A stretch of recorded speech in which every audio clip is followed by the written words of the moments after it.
Pemirsa, tentunya masih bersama dengan kami dalam Berita Lampung. Bagi Anda yang baru saja bergabung, kami akan menyajikan kembali berita utama pagi.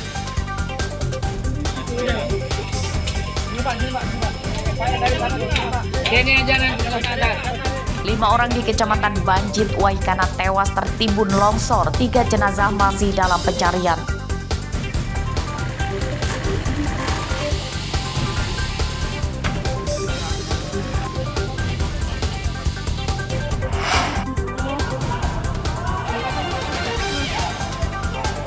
Geng motor di Bandar Lampung kembali berulah. Mereka menganiaya seorang pria yang mengenakan celana tentara.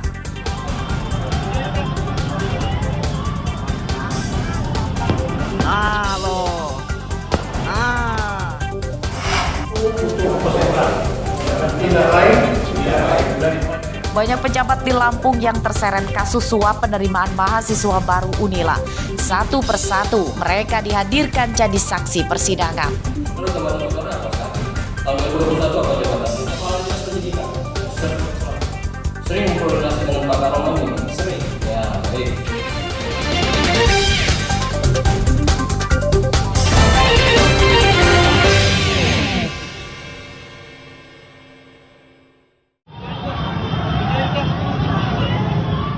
Kawanan geng motor di Bandar Lampung kembali berulah. Minggu malam lalu, seorang warga dianiaya oleh geng motor di Jalan Jenderal Sudirman, Kelurahan Rawalaut, Kecamatan Enggal.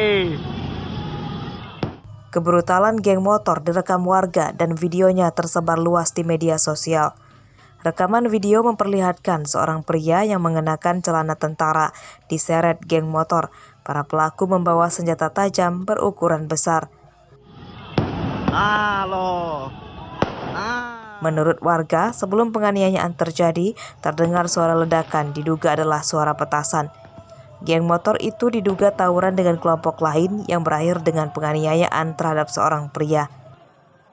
Nah, kalau mercon itu udah nggak keruan lagi suaranya kayak apa itu, kayak bom gitu. Berapa orang kira-kira Bu? Rame ya? Bukan nggak hitung lagi nak, orang selebar jalan ini kok. Tapi lihat Ibu orang bawa senjata, bawa kayu. Intip, nggak keluar, nggak berani. Tapi kelihatan ya? Kelihatan segini-segini. Yang tukang nasi itu, warung Airah, nasi itu lari dia ke gedung itu ke atas. Takutan. Karyawannya. Ketakutan itu. Takut lah, orang rame. Polisi telah melakukan penyelidikan penganiayaan seorang warga oleh geng motor. Korban bernama Agil Primaraga, warga Langkapura, Kemiling.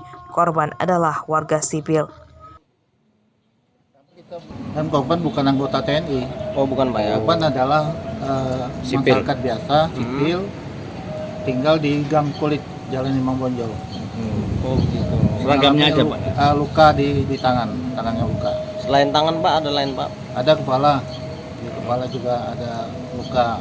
Ya, sampai saat ini kita tetap melakukan upaya-upaya preventif terkait dengan adanya anak-anak geng motor itu. Setiap malam kita lakukan patroli. Kebijakan Bapak Kapolres Bandar Lampung, kita mobil itu tidak ada istirahat di kantor. Jadi kita patroli 1 kali 24 jam. Oh, mantap. Polisi memburu para geng motor brutal itu. Pelaku diduga belasan orang. Identitas para pelaku terdeteksi dari rekaman video yang beredar luas di media sosial. Robi Laste dan Jeffrey Arifin melaporkan dari Bandar Lampung.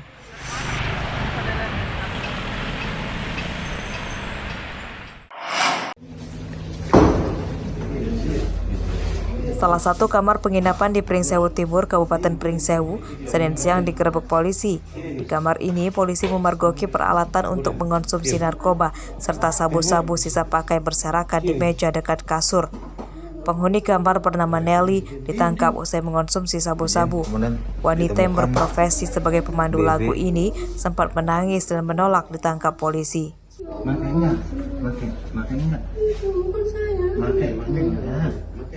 Nelly kemudian digelandang ke Mapolres Pringsewu berikut barang buktinya.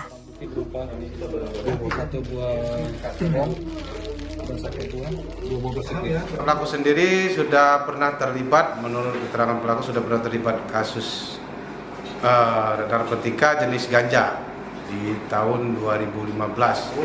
kita dapatkan 2 klip sabu, kemudian alat isap dan korek api. Nelly merupakan seorang residivis yang pernah masuk penjara karena menggunakan ganja. Janda anak satu ini mengaku menggunakan narkoba karena stres usai bercerai. 20. Dulu pertama kali makai itu kenapa? Sebabnya apa? Ya jelek, ya gara-gara karaoke gitu kerja, nawarin gitu kan, namanya kita. Lingkungan lah, pergaulan, ya pergaulan. Kemudian pernah sempat berhenti? Enggak, labas. Berhenti 1 tahun. 1 tahun. Iya. Kemudian mulai lagi. Mulai kenapa? Apa permasalahan keluarga apa gimana? Atau pekerjaan? Pengen aja. Penyidikan kasus ini masih akan dikembangkan untuk memburu bandar sabu-sabu. Atas perbuatannya, Nelly terancam hukuman 5 tahun penjara. Andri Kurniawan melaporkan dari Pringsewu.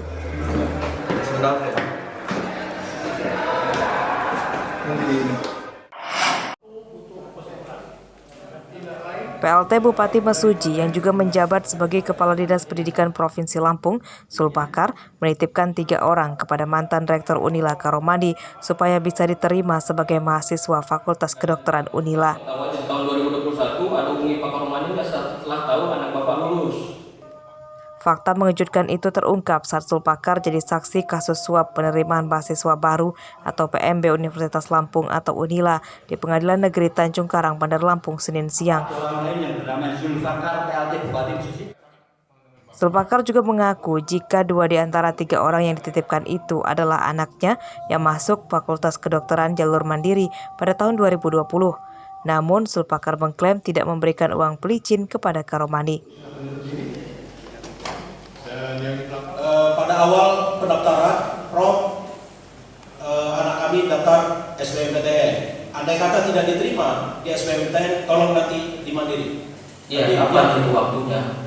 Sekitar bulan pendaftaran itu bulan 4 atau 5. 4 atau 5. Pada saat itu, saudara sudah mengetahui belum ada pembangunan gedung LNC?